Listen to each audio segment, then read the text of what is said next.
If your YouTube app in black and white, so how you can fix it? So for that you have to come to your home screen. Now you have to long press in your YouTube application.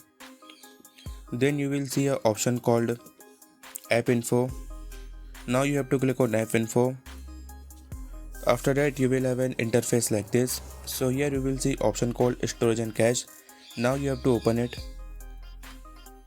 After that you will have an interface like this. So here you will see option called clear cache. Now you have to click on clear cache and clear cache your YouTube application.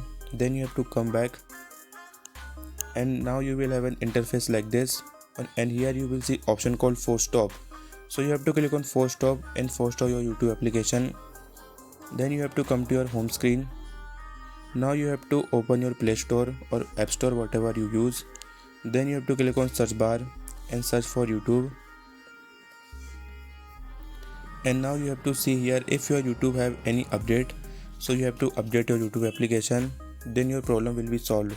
So that is how you can solve this problem. If you like this video, please subscribe to my channel for more videos like this one.